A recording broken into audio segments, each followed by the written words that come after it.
नमस्कार दोस्तों, Rajasthan GK trick YouTube channel पर एक बार फिर से आपका स्वागत है। जैसा कि दोस्तों हम प्रतिदिन 50 क्वेश्चन लेकर आ रहे हैं पशु भर्ती परिचय भाग अ से संबंधित, जिसके अंदर हम सामान्य ज्ञान, विज्ञान, दैनिक विज्ञान, सामान्य गणित और करंट अफेयर से संबंधित प्रश्नों के एक प्रश्नोत्तरी चला रहे हैं, जिसमें 50 प्रश्नों का हूबहू एग्जाम पैटर्न पर आधारित प्रश्न का अभ्यास कराया जा रहा है। तो दोस्तों आज के इस वीडियो को स्टार्ट करते हैं। चलो दोस्तों वीडियो को स्टार्ट करते हैं। अपना पहला प्रश्न आ जाएगा, घटियाला प्राकृत अभिलेख किस शासक से संबंधित है? जो अभिलेख है, कौन सा अभिलेख है? घटियाला अभिलेख। कौन सा अभिलेख है? घटियाला अभिलेख। घटियाला प्राकृत अभिलेख किस शासक से संबंधित है? पतियार ककुक से, पतियार भोज से, पतियार वत्सराज से या पतियार नागभट्ट से? तो क्या हो जाएगा इसका सही आंसर? ऑप्शन नंबर ए, पतियार ककुक। और पतियार ककुक से संबंधित है। दोस्तों अगर बात की जाए घटियाला प्राकृत अभिलेख, ये कहां पर है? यह है अपने जोधपुर में। किस जगह यह है? जोधपुर में। किस जगह? जोधपुर में। इसमें किस वंश से संबंधित जानकारी मिलती है? इसमें पतियार वंश से। किस वंश से? पतियार वंश से संबंधित जानकारी मिलती है। किस वंश से जानकारी मिलती है? पतियार वंश से संबंधित जानकारी मिलती है। बात की जाए जो घटियाला प्राकृत अभिलेख है किस भाषा में लिखा गया है? यह लिखा गया है अपने संस्कृत भाषा में। किस भाषा में लिखा गया है? संस्कृत भाषा में लिखा गया है। तो ऑप्शन नंबर 1 का यानी प्रश्न नंबर 1 का सही आंसर क्या हो जाएगा? ऑप्शन नंबर ए, पतियार ककुक। पतियार ककुक इसका सही आंसर हो जाएगा। प्रश्न नंबर 2। प्रश्न नंबर 2 क्या है? पाटन, श्री माधोपुर, उदयपुर वाटी, खेतड़ी तहसीलें किस जिले के अंतर्गत आती है? दोस्तों इस प्रकार का प्रश्न 2020 के एग्जाम में पूछा गया था। उस टाइम पे दौसा जिले की तहसीलें दे रखी थी और अभी ये प्रश्न पूछा गया कि पाटन, श्री माधोपुर, उदयपुर वाटी और खेतड़ी तहसील किस जिले के अंतर्गत आती है? सीकर में, झुंझुनू में, नीम का थाना में या चूरू में? तो किस जिले के अंतर्गत आती है? सही आंसर हो जाएगा ऑप्शन नंबर सी, नीम का थाना में। नीम का थाना में 5 तहसीलें आती है। कितनी तहसीलें आती है? नीम का थाना में 5 तहसीलें आती है। कितनी तहसीलें? 5 तहसीलें। पहली तहसील हो जाएगी पाटन, दूसरी श्री माधोपुर, तीसरी उदयपुर वाटी, चौथी हो जाएगी खेतड़ी और 5वीं स्वयं नीम का थाना तहसील है। यानी नीम का थाना में कितनी तहसीलें आती है? 5 तहसीलें आती है। इस प्रकार से अगर आपको तहसीलें याद होगी तो आपको जिले आराम से याद हो जाएंगे। चलते हैं नेक्स्ट प्रश्न पे। प्रश्न नंबर 3 क्या बोल रहा है? दोस्तों प्रश्न नंबर 3 सुनना। अंग्रेजों के समय राजस्थान को किस नाम से जाना जाता था? अंग्रेजों के समय राजस्थान को किस नाम से जाना जाता था? मेवाड़ से, मारवाड़ से, आमेर में या राजपुताना में? तो किस नाम से जाना जाता था? राजपुताना के नाम से जाना जाता था। किस नाम से जाना जाता था? राजपुताना के नाम से। आगे बात करें इसी प्रश्न की, मैं और बताऊं तो राजपुताना नाम प्रश्न पूछा गया है कि राजपुताना नाम किसने दिया? राजस्थान को सर्वप्रथम राजपुताना नाम किसने दिया? तो किसने दिया था? जॉर्ज थॉमस ने। किसने दिया? जॉर्ज थॉमस ने दिया। कब दिया? 1800 ईस्वी में दिया। कब दिया? 1800 ईस्वी में। 1800 ईस्वी में जॉर्ज थॉमस ने राजस्थान को राजपुताना नाम दिया। राजस्थान को राजपुताना नाम दिया। तो प्रश्न नंबर 3 का सही आंसर हो जाएगा ऑप्शन नंबर डी, राजपुताना। प्रश्न नंबर 4 क्या है? ओसिया में महावीर स्वामी को समर्पित जैन मंदिर। ओसिया में महावीर स्वामी को समर्पित जैन मंदिर का निर्माण किस राज्यकाल में हुआ था? वत्सराज के समय, नागभट्ट के समय, देवपाल के समय या त्रिलोचन पाल के समय? तो किसके समय हुआ था? ऑप्शन नंबर ए, वत्सराज पतिहार के समय हुआ था। वत्सराज पतिहार के समय यह ओसिया में जो महावीर जैन मंदिर है उसका निर्माण हुआ था। किसके काल में? वत्सराज प्रथम के समय, पतिहार के समय। जो अपना ऑप्शन नंबर ए जो करेक्ट आंसर हो जाएगा ऑप्शन नंबर ए। चलते हैं प्रश्न नंबर 5 की ओर। प्रश्न नंबर 5 क्या कह रहा है? धार के महोत्सव में पाई जाने वाले अर्धचंद्राकार रेत के टिल्ले, कौन से टिल्ले? अर्धचंद्राकार रेत के टिल्लों को क्या कहा जाता है? जो अर्धचंद्राकार रेत के टिल्ले हैं, अर्धचंद्राकार रेत के टिल्लों को क्या कहा जाता है? बरखान, सम, रन या खड़ीन? क्या कहा जाता है? बरखान, सम, रन, खड़ीन। तो सही करेक्ट आंसर हो जाएगा बरखान। क्या कहा जाता है? बरखान कहा जाता है। इसका सही आंसर हो जाएगा बरखान। अगर बात की जाए दोस्तों बरखान, ये बरखान क्या है? ये बरखान ही वही रेत के टिल्ले हैं जो मरुस्थलीकरण को बढ़ावा दे रहे हैं। मरुस्थलीकरण को बढ़ावा दे रहे हैं, अर्थात इन्हीं के कारण मरुस्थलीकरण का विस्तार हो रहा है, मरुस्थलीकरण का क्या हो रहा है, विस्तार हो रहा है। अब बात करें बरखान किन किन जिलों में पाया जाता है, तो ये जैसलमेर जिले में, नागौर में, डिडवाना में और अगर बात की जाए तो हमें देशनोक में, सूरतगढ़ में और जोधपुर ग्रामीण में बरखान पाए जाते हैं, जोधपुर ग्रामीण में बरखान पाए जाते हैं। चलते हैं प्रश्न नंबर 5 की ओर बढ़ते हैं। दोस्तों प्रश्न नंबर 6 की ओर बढ़ने से पहले मैं आपको बताना चाहता हूं, अगर हमारे द्वारा लाए गए प्रश्न अगर आपकी सफलता का आधार बनता है तो इस वीडियो को लाइक और शेयर करना ना भूलें दोस्तों, क्योंकि इस वीडियो में बनाने में काफी मेहनत लगती है। चलते हैं प्रश्न नंबर 6 की ओर। राजस्थान में वीर तेजाजी कल्याण बोर्ड का अध्यक्ष किसे मनोनीत किया गया है?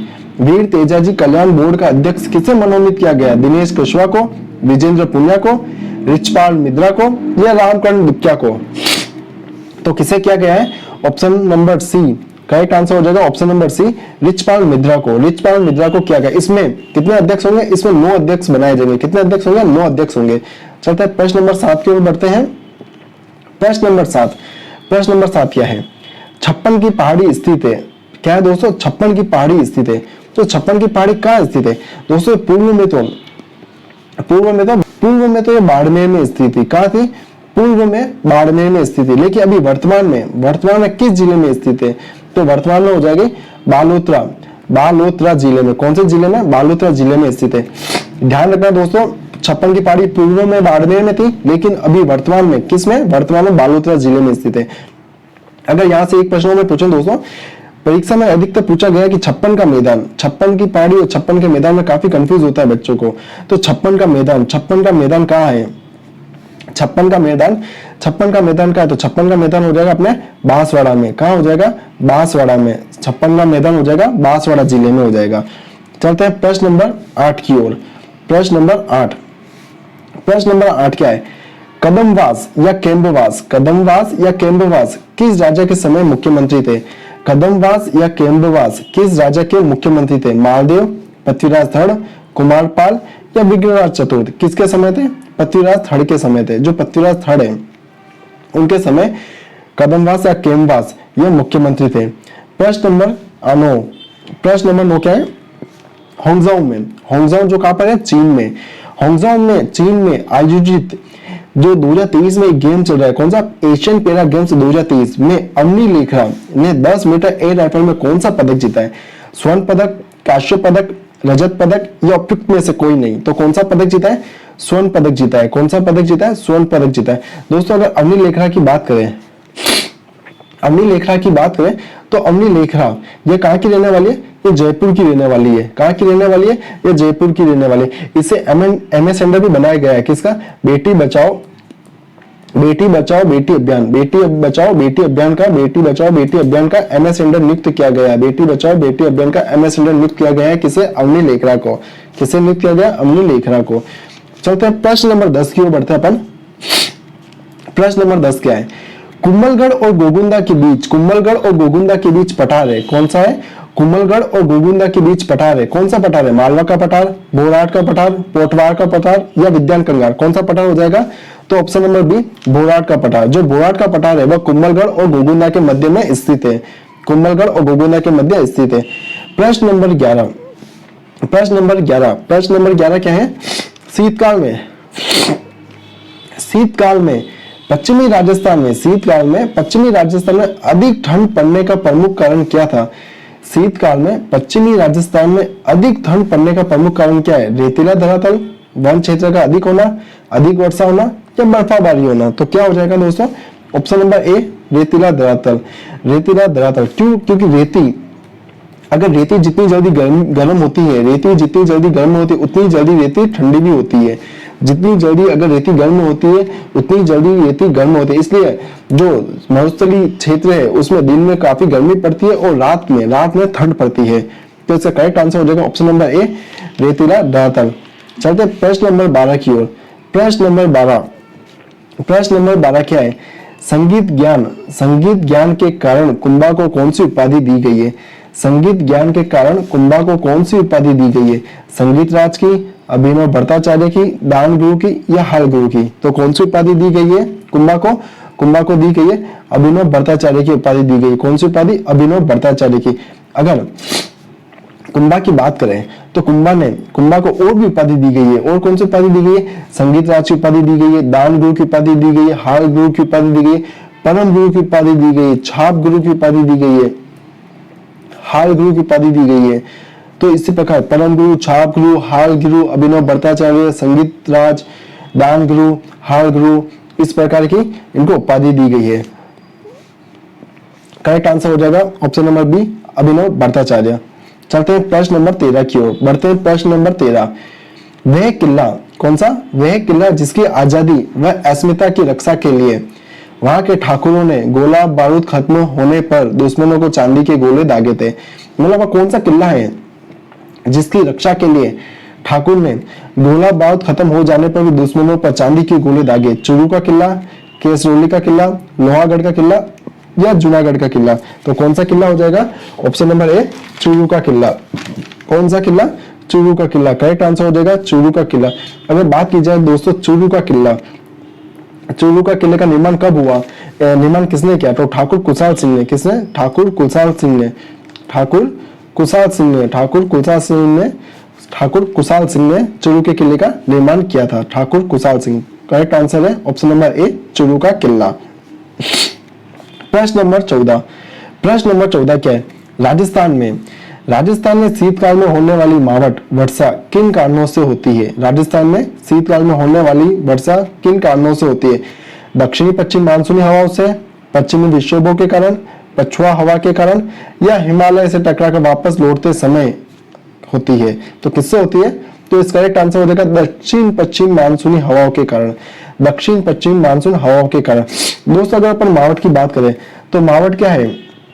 मावठ जो होती है अपने दिसंबर और जनवरी मंथ में, दिसंबर और जनवरी महीने में आती है। दिसंबर और जनवरी महीने में आती है। ये कौन सी फसल के लिए उपयोगी होती है? ये रबी की फसल के लिए उपयोगी होती है। कौन सी फसल के लिए उपयोगी होती है? रबी की फसल के उपयोगी होती है। इसी मावठ को गोल्डन ड्रॉप्स के नाम से भी जाना जाता है। गोल्डन ड्रॉप्स के नाम से भी जाना जाता है। गोल्डन ड्रॉप्स के नाम से भी जाना जाता है। बढ़ते हैं प्रश्न नंबर 15 की ओर। प्रश्न नंबर 15, जूनागढ़ का किले का पुराना नाम क्या था? जूनागढ़ का जो किला है उसका पुराना नाम क्या था? जूनागढ़ किले का पुराना नाम क्या था? चिंतामणि, लालगढ़ का किला, करमचांद का किला या तारागढ़ का किला? तो करेक्ट आंसर क्या हो जाएगा? चिंतामणि का किला। जो चिंतामणि का किला था वही जूनागढ़ के किले का पुराना नाम था। क्या था? ऑप्शन नंबर ए, चिंतामणि। बढ़ते हैं प्रश्न नंबर 16 की ओर। प्रश्न नंबर 16, नई दिल्ली में आयोजित कौन सी? नई दिल्ली में आयोजित इंडिया ओपन कंपटीशन, एक गेम चल रहा है। कौन सा game? India open competition air weapon 2023 में उदयपुर की आत्मिका गुप्ता ने कौन सा पदक जीता है?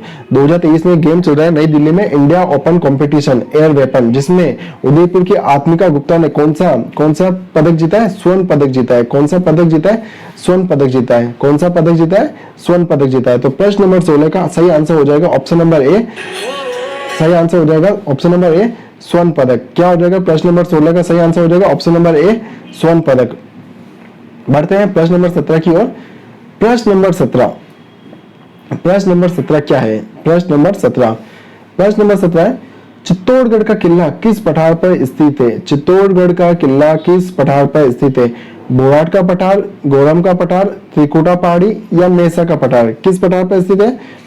बोराट का पठार, गोरम का पठार, त्रिकुटा पहाड़ी या मेसा का पठार? तो करेक्ट आंसर हो जाएगा ऑप्शन नंबर डी, मेसा का पठार। कौन सी पहाड़ी पर स्थित है? मेसा के पठार पर स्थित है।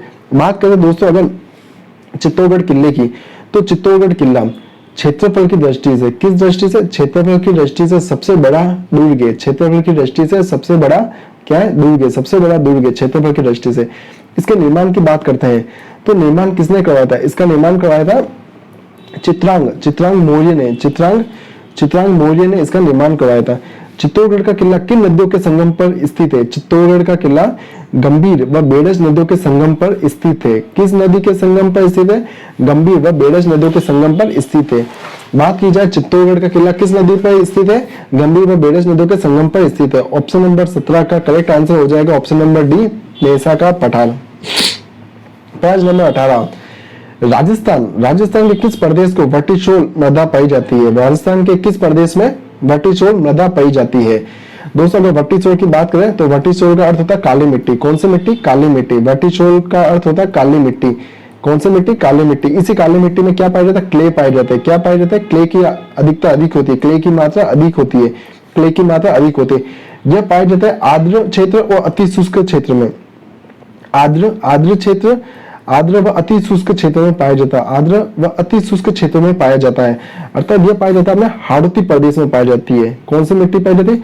हाड़ौती प्रदेश में मिट्टी पाई जाती है। अगर जिलों की बात करें तो क्या हो जाएगा? कोटा, बूंदी, बारा, झालावाड़। कोटा, बूंदी, बारा और झालावाड़ क्षेत्रों में यह मिट्टी पाई जाती है।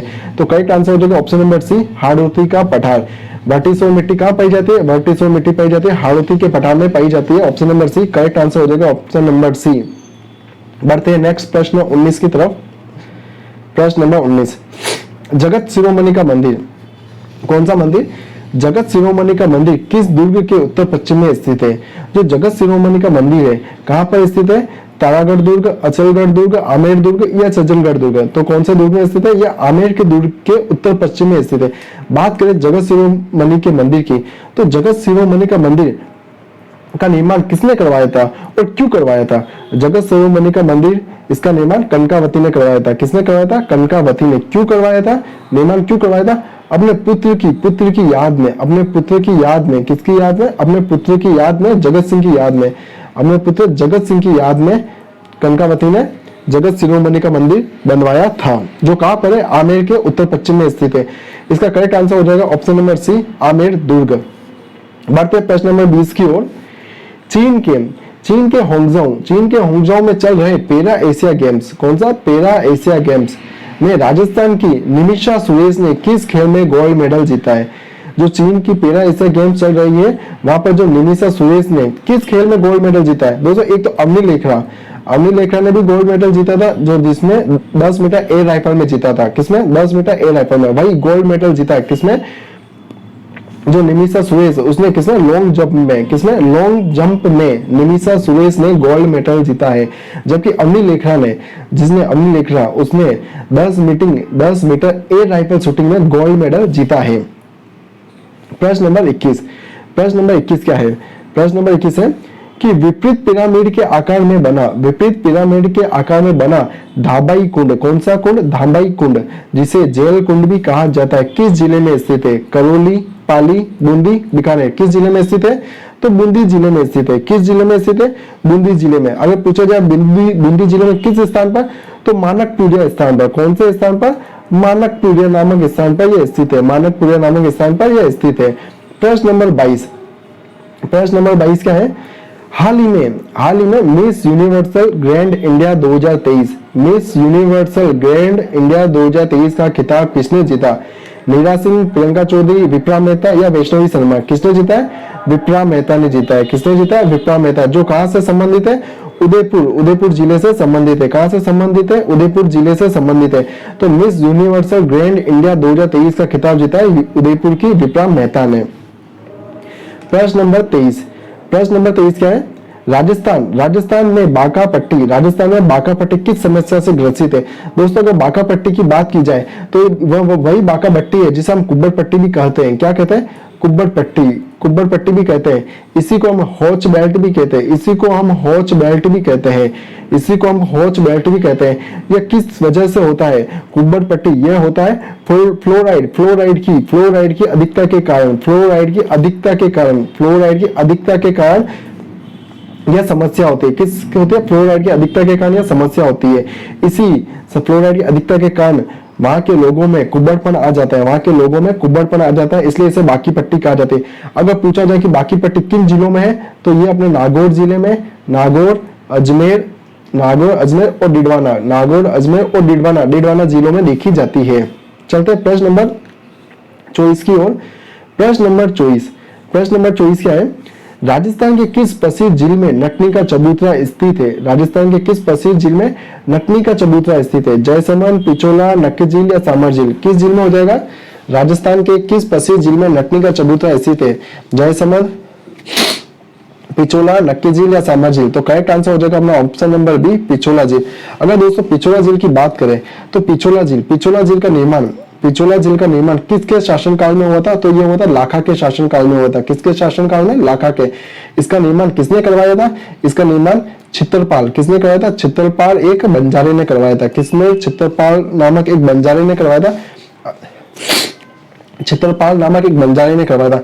यहाँ पर ही नटनी का चबूतरा है।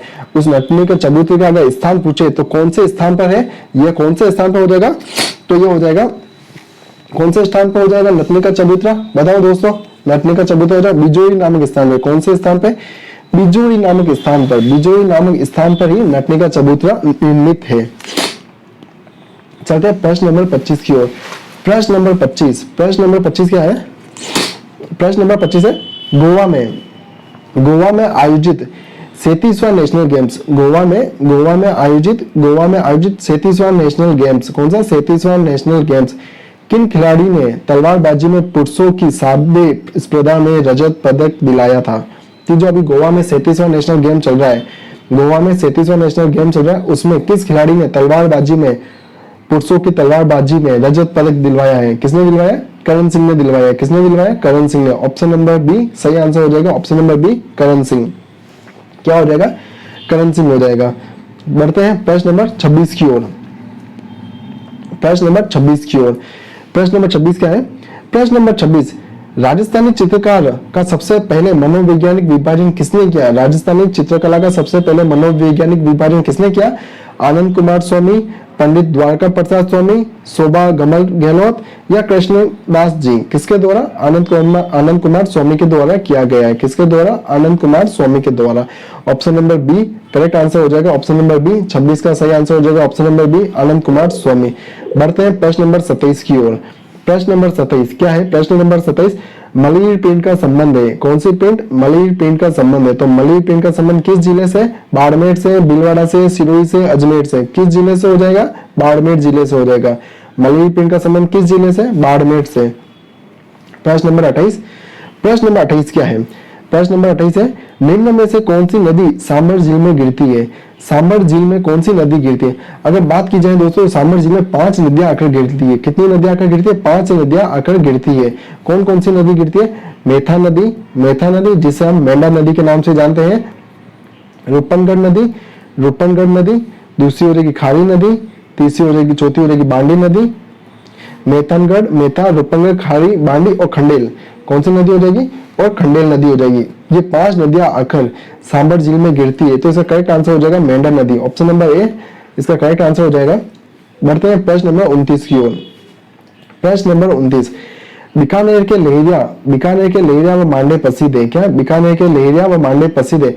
तो सांगनेर का क्या प्रसिद्ध है? अजरक पेंट प्रसिद्ध है, सांगेनारी पेंट प्रसिद्ध है, जाजम पेंट प्रसिद्ध है या कसीदाकारी प्रसिद्ध है? क्या प्रसिद्ध हो जाएगी? सांगेनारी पेंट प्रसिद्ध है। सांगेनारी पेंट प्रसिद्ध है। क्या है? सांगेनारी पेंट प्रसिद्ध है। बढ़ते हैं प्रश्न नंबर 30 की ओर। प्रश्न नंबर 30, कुर्जा, पीपली, गुंगरी, केवड़ा क्या है? कुर्जा, पीपली, गुंगरी, केवड़ा क्या है? जो कुर्जा है, पीपली है, गुंगरी, केवड़ा क्या है? राजस्थानी आभूषण है, राजस्थानी लोकगीत है, राजस्थानी लोक नाट्य है या राजस्थानी फसल है? क्या है? तो ये राजस्थानी लोकगीत है। क्या है? राजस्थानी लोकगीत है। Option number B correct answer हो जाएगा। Option number B correct answer हो जाएगा। प्रश्न नंबर 31 क्या है? बम नृत्य जो अलवर और भरतपुर में प्रसिद्ध है, यह बम शब्द से क्या तात्पर्य है? नई फसल, पुरुषों का समूह, नगाड़ा से या भगवान का शिव का उच्च स्वर? तो क्या हो जाएगा करेक्ट आंसर? नगाड़ा। ऑप्शन नंबर सी, नगाड़ा करेक्ट आंसर हो जाएगा। Option number C. प्रश्न नंबर 32 क्या है? राजस्थान के शुष्क व अर्ध शुष्क क्षेत्र में पालर पानी शब्द किसके लिए प्रयुक्त होता है? पालर पानी नदी जल के लिए, भूमिगत जल के लिए, नहरी नल के लिए या वर्षा के लिए? तो किसके लिए होता है पालर पानी शब्द? ये होता है पालर पानी शब्द वर्षा जल के लिए। किसके लिए उपयुक्त होता है? वर्षा जल के लिए उपयुक्त होता है। प्रश्न नंबर 33 क्या है? कौन राजस्थान में गिद्ध संरक्षण के लिए अनुसंधान पर कार्य कर रहा है?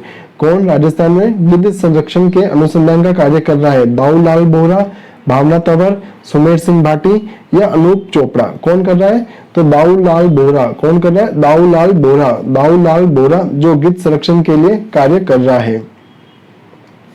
प्रश्न नंबर 34। प्रश्न नंबर 34 क्या है? धौलागढ़ देवी का मेला, धौलागढ़ देवी का मेला राजस्थान के किस जिले में है? धौलागढ़ देवी का मेला राजस्थान के किस जिले में? जोधपुर में, अलवर में, जयपुर में, अजमेर में? किस जिले में हो जाएगा? तो ये अलवर में। कौन से जिले में? अलवर जिले में। कौन से जिले में? अलवर जिले में। तो option number B correct answer हो जाएगा, ऑप्शन नंबर बी। प्रश्न नंबर 35। राजस्थान का पहला गिरल लिग्नाइट थर्मल पावर प्रोजेक्ट किस जिले में स्थित है? राजस्थान का पहला गिरल लिग्नाइट थर्मल पावर प्रोजेक्ट जिले के किस जिले के स्थान पर स्थित है? संबड़ी बाड़मेर में, रामसर अजमेर में, थुमली गांव बाड़मेर में या सिवाना जालोर में? तो किस जिले में स्थित हो जाएगा?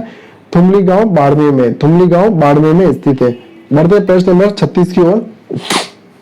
सबसे छोटा कोशिकांग है, सबसे छोटा कोशिकांग है राइबोसोम, पतलिका, लाइसोसोम या सेट्रोसोम? क्या हो जाएगा सही आंसर? सही आंसर क्या हो जाएगा? ऑप्शन नंबर ए राइबोसोम। राइबोसोम सबसे छोटा कोशिकांग है। प्रश्न नंबर 37। प्रश्न नंबर 37। लाल रक्त कणिकाओं का जीवन काल कितना होता है? लाल रक्त कणिकाओं का जीवन काल कितना होता है? 10 दिन, 100 दिन, 120 दिन या 1200 दिन? कितना होता है जीवन काल लाल रक्त कणिकाओं का? आरबीसी का जीवन काल कितना होता है? 120 दिन होता है। कितना होता है? 120 दिन होता है। हीमोफिलिया रोग सामान्यतः नहीं होता है। जो हीमोफिलिया रोग होता है सामान्य किसमें नहीं होता है? स्त्री में, बालक में, पुरुष में या उपरोक्त सभी में? तो किसमें नहीं होता है? स्त्री में नहीं होता है। किसमें नहीं होता है? स्त्री में नहीं होता है। करेक्ट आंसर हो जाएगा ऑप्शन नंबर ए स्त्री। Option number A correct answer हो जाएगा। प्रश्न नंबर 39। प्रश्न नंबर 39 क्या है? आयोडीन की कमी से होने वाला रोग है। आयोडीन की कमी से होने वाला रोग है स्कर्वी, गलगंड, थायराइड या इनमें से कोई नहीं? कौन सा रोग होता है आयोडीन की कमी से? तो गलगंड रोग होता है आयोडीन की कमी से। Option number B correct answer हो जाएगा, ऑप्शन नंबर बी गलगंड। प्रश्न नंबर 40। लाल चिट्टी और मधुमक्खी के डंक में पाए जाने वाला अम्ल है। लाल चिट्टी और मधुमक्खी के डंक में पाए जाने वाला अम्ल है फार्मिक अम्ल, एसिटिक अम्ल, बेंजोइक अम्ल या हाइड्रोक्लोरिक अम्ल? कौन सा अम्ल हो जाएगा? फार्मिक अम्ल हो जाएगा। कौन सा अम्ल हो जाएगा? फार्मिक अम्ल। ऑप्शन नंबर ए फार्मिक अम्ल। फार्मिक अम्ल करेक्ट आंसर हो जाएगा। प्रश्न नंबर 41। प्रश्न नंबर 41 क्या है? निम्न में से भीड़ को तितर बितर करने वाली गैस है। भीड़ को तितर बितर करने वाली गैस कौन सी है? मस्टर्ड गैस, लाफिंग गैस, गोबर गैस या आंसू गैस? कौन सी हो जाएगी भीड़ को तितर बितर करने वाली गैस? आंसू गैस हो जाएगी। कौन सी गैस हो जाएगी? आंसू गैस हो जाएगी। कौन सी गैस हो जाएगी? आंसू गैस हो जाएगी। प्रश्न नंबर 42। आधुनिक आवर्त सारणी में तत्वों को व्यवस्थित किया जाता है। आधुनिक आवर्त सारणी में तत्वों को व्यवस्थित किया जाता है बढ़ते द्रव्यमान में, बढ़ते आयतन में, बढ़ते परमाणु क्रम में या अंग्रेजी वर्णमाला के अनुसार? किस आधार पर किया जाता है? तो ये किया जाता है बढ़ते परमाणु क्रम पे। ऑप्शन नंबर सी सही हो जाएगा, बढ़ते परमाणु क्रम के आधार पर। प्रश्न नंबर 43। प्रश्न नंबर 43 क्या है? निम्न में से कौन सी गैस मानव के लिए जहरीली गैस है? निम्न में से कौन सी गैस मानव के लिए जहरीली गैस है? ऑक्सीजन, ओजोन, कार्बन डाइऑक्साइड या ये सभी? तो कौन सी गैस हो जाएगी? O3 गैस, ओजोन जो मानव के लिए जहरीली गैस है। प्रश्न नंबर 44। रबड़ का खींचना कहलाता है। रबड़ का खींचना क्या कहलाता है? रबड़ का खींचना कहलाता है भौतिक परिवर्तन कहलाता है। क्या कहलाता है? भौतिक परिवर्तन। भौतिक परिवर्तन की बात की जाए तो भौतिक परिवर्तन वह परिवर्तन होता है जिसे एक बार परिवर्तन होने के बाद पुनः उसे प्राप्त किया जा सकता है। एक बार परिवर्तन होने के बाद उसे पुनः उसी स्थिति में लाया जा सकता है। उसे ही भौतिक परिवर्तन कहा जाता है और उसे भौतिक परिवर्तन कहा जाता है। तो सही आंसर हो जाएगा ऑप्शन नंबर ए भौतिक परिवर्तन। प्रश्न नंबर 14। चूने के पानी में अगर CO2 गैस प्रवाहित करने पर वह दूधिया हो जाता है तो यह प्रक्रिया कहलाती है। अगर चूने का पानी है, उस चूने के पानी में अपन CO2 गैस प्रवाहित करते हैं तो वह दूधिया हो जाता है। यह प्रक्रिया कहलाती है, क्या कहलाती है? भौतिक परिवर्तन, रासायनिक परिवर्तन, वियोजन अभिक्रिया या ऑक्सीकरण अभिक्रिया? कौन सी अभिक्रिया कहलाती है? रासायनिक अभिक्रिया कहलाती है। दोस्तों रासायनिक अभिक्रिया क्या होती है? रासायनिक अभिक्रिया वह अभिक्रिया होती है जिसको अगर एक बार इस स्थिति में एक स्थान से अगर दूसरे स्थान पर आ जाती है, मतलब परिवर्तन चेंज कर लेती है, तो पुनः उस स्थान पर नहीं जा सकती है, पुनः उस स्थान में परिवर्तन नहीं हो सकती है, वही रासायनिक परिवर्तन कहलाता है। अगर दूध का दही में जमना यह रासायनिक परिवर्तन है, लेकिन दही से वापस दूध नहीं जम सकता है। प्रश्न नंबर 46, प्रश्न नंबर 46 क्या है, गणित का क्वेश्चन है। प्रश्न नंबर 46, चीनी की कीमत क्या है, चीनी की कीमत में 25% की वृद्धि हो जाए, चीनी की कीमत है, चीनी की कीमत में अगर 25% की वृद्धि हो जाए, 25% की क्या हो जाए, वृद्धि हो जाए, चीनी की कीमत है, अगर चीनी की कीमत में अगर 25% की वृद्धि हो जाए तो किसी व्यक्ति को चीनी की खपत में कितने प्रतिशत की कमी करनी पड़ेगी ताकि उसका चीनी का खर्चा ना बढ़े। क्या प्रश्न में पूछा गया, अगर कोई व्यक्ति है, अगर कोई व्यक्ति 100 रुपए में, अगर कोई व्यक्ति 100 रुपए में 1 किलो चीनी खरीदता है, क्या है, अगर कोई व्यक्ति 100 रुपए में 1 किलो चीनी खरीदता है, अब उस चीनी की कीमत कितनी हो गई, 25% की वृद्धि हो गई, यानी कितनी हो गई, 125 रुपए हो गई। तो वह 125 रुपए में कितनी चीनी खरीदे, 125 रुपए में वह कितनी चीनी खरीदेगा, ताकि 125 रुपए में और चीनी 1 किलो चीनी आएगी, लेकिन उसे क्या करना, अपने खपत में कमी करनी है, क्या करनी है, अपने खपत में कमी करनी है, उसे खर्चा सेम ही रखना है, क्या रखना है, खर्चा एज इट इज रखना है, सेम रखना है, यानी 100 रुपए पहले भी खर्चा कर रहा था और आज भी वह 100 रुपए का ही खर्चा करेगा, तो कितने प्रतिशत की कमी करनी पड़ेगी, तो कितने प्रतिशत का कम कंज्यूम करेगा, कमी कितनी करेगा, 25% की कमी करेगा, किस पे करेगा, 125% पे, तो इंटू 100, जब 25 की टेबल से अपन 125 को काटते हैं तो 5 बार और 5 की टेबल से 100 को काटते हैं तो 20 बार, तो 20% की कमी करेगा, वह कितने प्रतिशत की कमी करेगा, 20% की कमी करेगा। बढ़ते हैं प्रश्न नंबर 47 में, प्रश्न नंबर 47, प्रश्न नंबर 47 क्या है, यदि चीनी की कीमत, ये तो हो गया था प्रश्न 46 हो गया था, 46 प्रश्न तो हो चुका है अपना। प्रश्न नंबर 47, प्रश्न नंबर 47 क्या है, एक कंपनी है, क्या है, एक कंपनी के पास 80 इंजीनियर है, कितने इंजीनियर है, एक कंपनी के पास 80 इंजीनियर है, यदि वहां इंजीनियरों की संख्या कुल काम करने वालों की संख्या के 40% है, तो कंपनी में कुल कर्मचारी कितने हैं, कितने कर्मचारी हो जाएंगे दोस्तों। अगर मैं देखो, मैं आपको प्रैक्टिकल समझाता हूँ, कोई कंपनी, एक कंपनी है, ये हो गई कंपनी, क्या हो गई, कंपनी, इस कंपनी में कितने इंजीनियर है, इस कंपनी में 40%, कितने इंजीनियर है, 40% इंजीनियर है, कितने इंजीनियर है, 40% इंजीनियर है।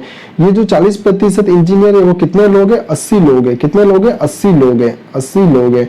बात करें अगर कंपनी में 100% लोग होंगे, कितने लोग होंगे, 100% लोग होंगे, अगर 40% लोग इंजीनियर है तो 60% लोग भी होंगे, 60% लोग भी कुछ ना कुछ होंगे। अगर 40% लोग की संख्या 80 है तो 60% लोगों की संख्या कितनी हो जाएगी, तो क्या हो जाएगी, 80 बटा 40 इंटू 100, 80 बटा 40 इंटू 100 है ना, तो कुल संख्या आ जाएगी, क्या आ जाएगी, कुल संख्या आ जाएगी, कुल संख्या आ जाएगी, कितनी आ जाएगी, कुल संख्या 200 आ जाएगी, कितनी आ जाएगी, 200। अगर 200 में से अपन 80 लोग हटाते हैं तो 120 लोग बचे हुए लोग आ जाएंगे 120। लेकिन अपन को क्या पूछा है, कंपनी में कुल कर्मचारी कितने हैं, तो कंपनी में कुल कर्मचारी 200 होंगे, ना कि 60% लोगों के बारे में पूछा है, कुल कर्मचारी के बारे में पूछा है, तो ऑप्शन नंबर ए 200। बढ़ते हैं प्रश्न नंबर 48 की ओर। प्रश्न नंबर 48, राम अपने मासिक वेतन का 20% बचाता है, कितना, 20% बचाता है, यदि उसका मासिक व्यय 6000 रुपए है तो मासिक बचत क्या होगा। देखो राम है, प्रश्न को सुनना दोस्तों, ये राम है, क्या है, राम है, राम अगर 100 रुपए कमाता है, राम अगर 100 रुपए कमाता है, राम अगर 100 रुपए कमाता है, 100 रुपए कमाता है, 100 रुपए में से कितने, 100 रुपए में से 20% बचाता है, कितना बचत करता है, 20% की बचत करता है, तो खर्चा कितना करता है, वह खर्चा करता है, वह 80% का खर्चा करता है, कितना खर्चा करता है, 80% का खर्चा करता है। अगर ये 80% का खर्चा करता है तो 80% का खर्चा कितना रुपए दे रखा है, 6000 रुपए दे रखे, मतलब 6000 रुपए का मंथली खर्चा करता है, और बचत कितना करता है, 20% की बचत करता है। तो अपन से पूछा क्या है, बचत ही तो पूछी है, तो क्या हो जाएगा, अगर ये 6000 रुपए, अगर ये 6000 रुपए 80% के बराबर है, अगर 6000 रुपए 80% के बराबर है तो 20% के बराबर कितना होगा, 20 की टेबल से जब 80 को काटते तो 4 बार, और 4 की टेबल से जब 6000 को काटेंगे तो 15 चौक 60 यानी 1500 रुपए, तो आंसर हो जाएगा अपने पास 1500 रुपए। प्रश्न को वापस रिपीट कर रहा हूँ दोस्तों, सुनना, राम है अपने मासिक वेतन का 20% बचाता है, कितना बचाता है, 20% बचाता है, तो खर्चा कितना करता है, खर्चा करता है 80%। कुल इनकम कितनी है, 100 रुपए इनकम है, अगर 100 रुपए कमाता है और 20 रुपए खर्चा करता है तो 20 रुपए अगर बचाता है तो खर्चा कितना करता है, 80 रुपए खर्चा करता है। अगर वह खर्चा 80 रुपए करता है तो बचाता है कितना, 20 रुपए बचाता है। अगर 80 रुपए खर्चा करता है तो रुपए में पूछा तो रुपए में कितना हो जाएगा, 6000 रुपए। 6000 रुपए का खर्चा करता है तो बचत कितनी हो जाएगी, अगर 6000 80 के बराबर है तो 20 के बराबर कितना होगा, तो 1500 रुपए। इसका करेक्ट आंसर हो जाएगा 1500 रुपए, ऑप्शन नंबर सी 1500 रुपए। प्रश्न नंबर 49, प्रश्न नंबर 49, प्रश्न नंबर 49 क्या है, प्रश्न नंबर 49 क्या है, एक टोकरी में 40% सेब है, एक टोकरी में 40% सेब है। यदि अच्छे सेबों की संख्या 180 है, यदि अच्छे सेबों की संख्या 180 है तो खराब सेबों की संख्या पूछिए। दोस्तों कुल संख्या नहीं पूछिए, खराब सेबों की संख्या पूछिए। अगर अपन बात करें सेब है, ये सेब हो गई, क्या है, सेब है, कितनी सेब है, अगर 100 सेब, 100% सेब है, कितनी सेब है, 100% सेब, कितनी सेब, 100% सेब है। 40% सेब खराब है, कितनी खराब है, 40% सेब खराब है। तो सही सेब कितनी होगी, सही सेब होगी 60%। अगर खराब 40% है तो सही कितनी होगी, 60%। अगर 40% सेब खराब है तो 60% सेब अच्छी है। अच्छे सेबों की संख्या दे रखी है कितनी, 180। अच्छे सेबों की संख्या कितनी दे रखी है, 180 दे रखी है। तो पूछिए क्या, खराब सेबों की संख्या, क्या पूछिए, खराब सेबों की संख्या क्या होगी, तो क्या होगी, अगर ये 180 अपन को 60 की वैल्यू दे रखी है, 60% की वैल्यू दे रखी है, तो 40% की वैल्यू निकाल दो। 40% की वैल्यू क्या हो जाएगी, 60 की टेबल से जब 180 को अपन काटेंगे तो 3 बार, और 40 × 3 करेंगे तो 120, क्या हो जाएगा, 120 आंसर, करेक्ट आंसर हो जाएगा 120। इसी प्रश्न को मैं रिपीट कर रहा हूँ दोस्तों, सुनना एक बार वापस से, प्रश्न को सुनना। एक टोकरी है, एक टोकरी में क्या 40% सेब है, क्या है, 40% सेब है, ये 40% सेब हो गई है ना, जिसमें अच्छे सेबों की संख्या अपन ने दे रखी है 180 है। तो खराब सेबों की संख्या पूछी गई है। अपने पास टोटल सेब कितनी है, अपने पास एक टोकरी में टोटल सेब है 100 है, कितने, 100%, यानी कितने प्रतिशत है, 100% है। उसमें जो खराब सेब है वो कितने, 40%, कितनी, 40%। तो अच्छे सेब कितने होंगे, 60%, 60% अच्छे सेब हो जाएंगे। अगर अच्छे सेबों की संख्या 180 है, जो अच्छे सेब है उनकी संख्या 180 है, तो खराब सेबों की संख्या पूछी गई है। अगर 180 सेब है, उनकी वैल्यू 60% है, यानी 60% सेबों की वैल्यू 180 है, तो 40% सेबों की संख्या क्या होगी, तो 180 सेब 60 के बराबर है, तो 40 सेब किसके बराबर होंगे, तो 120 के बराबर होंगे। बढ़ते हैं प्रश्न 50 की ओर। प्रश्न नंबर 50, प्रश्न नंबर 50 क्या है, कोई धनराशि साधारण ब्याज की दर से, कोई धनराशि साधारण ब्याज, ब्याज कौन सा है, साधारण ब्याज की दर से, निश्चित वार्षिक दर से एक समय दे रखा है, साधारण ब्याज की दर से एक दर से, कितने की दर से, 8 वर्ष में, समय कितना दे रखा है, 8 वर्ष में 2 गुनी हो जाती है, कितनी हो जाती है, 2 गुनी। तो बताओ दर क्या थी। प्रश्न में क्या क्या दे रखा है, प्रश्न में दे रखा है सबसे पहले कैलकुलेशन, अपन को गणना किसके आधार पर गणना करनी है, अपन को गणना सिंपल इंटरेस्ट के आधार पर गणना करनी है। अपन को समय कितना दे रखा है, अपन को समय दे रखा है 8 वर्ष, समय कितना दे रखा है, अपन को समय दे रखा है 8 वर्ष दे रखा है ना, कितना दे रखा समय, 8 वर्ष। दर ज्ञात करनी है, अपन को क्या ज्ञात करनी है, दर ज्ञात करनी है। ना इसके अंदर अपने पास मूलधन है, ना मूलधन दे रखा है, ना ब्याज दे रखा है, तो कैसे करेंगे दोस्तों। तो इस प्रश्न को मैं प्रैक्टिकल तरीके से आपको मैं बताऊंगा। देखो सुनो, अगर कोई व्यक्ति है, अगर कोई व्यक्ति है, क्या है, अगर कोई व्यक्ति उसके पास 100 रुपए है, क्या है, उसके पास 100 रुपए है ना, 100 रुपए 2 गुने हो जाते हैं, कितने हो जाते हैं, 2 गुने, यानी 200 रुपए हो जाएंगे। 100 रुपए 200 रुपए हो जाएंगे कितने समय में, 8 वर्ष में, कितने समय में, 8 वर्ष में, कितने समय में, 8 वर्ष में, कितने समय में, 8 वर्ष में, है ना, 2 गुने हो जाते हैं। तो अपन को कितना प्रॉफिट हो जाता है, अपन को 100 रुपए का प्रॉफिट हो जाएगा, और ये 100 रुपए अपना ब्याज हो जाएगा। जो प्रॉफिट होता है उसे अपन ब्याज कहते हैं, है ना। तो अपन को ब्याज मिल गया 100 रुपए, समय अपने पास हो गया 8 वर्ष, और मूलधन हो जाएगा अपना 100 रुपए। तो क्या हो जाएगा फॉर्मूला, दर ज्ञात करने का फॉर्मूला क्या हो जाएगा, दर ज्ञात करने का फॉर्मूला हो जाएगा मूलधन, मूलधन हो जाएगा 100 रुपए इंटू समय 8 वर्ष इंटू ब्याज कितना हो जाएगा 100 रुपए इंटू क्या देगा, मूलधन हो गया 100 रुपए, दर समय हो गया 8, मूलधन इंटू समय बटा ब्याज इंटू 100, ये हुआ। 100 से 100 गया, जब 8 की टेबल से 100 को काटेंगे तो क्या प्राप्त होगा, 12.5%, 12.5%। इसका करेक्ट आंसर हो जाएगा 1/12.50, ऑप्शन नंबर 1/12.50 करेक्ट आंसर हो जाएगा 1/12.50। प्रश्न को मैं वापस रिपीट कर रहा हूँ दोस्तों, समझना। अपन को कोई धनराशि दे रखी है, कोई धनराशि दे रखी है, 8 वर्ष में वो दुगुनी हो जाती है। कितने वर्ष में? 8 वर्ष में वो दुगुनी हो जाती है। गणना करनी अपन को एसआई के आधार पर, यानी सिंपल इंटरेस्ट के आधार पर। समय अपन को दे रखा है 8 वर्ष। अपन को दर पूछिए ना, अपन को मूलधन दे रखा है, नहीं अपन को ब्याज दे रखा है। तो ऐसे प्रश्नों को अपन प्रैक्टिकल के आधार पर करेंगे। प्रैक्टिकल के आधार पर करने से पहले अपन को हमेशा 100 आधार मानना है। अपन को बेस क्या मानना है? हमेशा 100 माना। किसी व्यक्ति के पास 100 रुपए है, किसी व्यक्ति के पास 100 रुपए है ना, 100 रुपए है, वह 100 रुपए कितने हो जाते हैं? 200 रुपए बन जाते हैं। 200 रुपए बन जाते हैं कितने समय में? 8 वर्ष में। कितने समय में? 8 वर्ष में। तो 200 रुपए 8 वर्ष में, 100 रुपए 200 रुपए बन जाते हैं 8 वर्ष में। कितने? 8 वर्ष में 200 रुपए। तो अपन को कितना प्रॉफिट हुआ? अपन को हुआ प्रॉफिट 100 रुपए का प्रॉफिट। और यही 100 रुपए का प्रॉफिट अपने लिए क्या है? ब्याज है। यही 100 रुपए का प्रॉफिट अपने लिए क्या है? ब्याज है। अपने मूलधन हो गया 100 रुपए, ब्याज हो गया 100 रुपए, दर हो गई, ज्ञात करनी है दर, समय हो गया 8 वर्ष।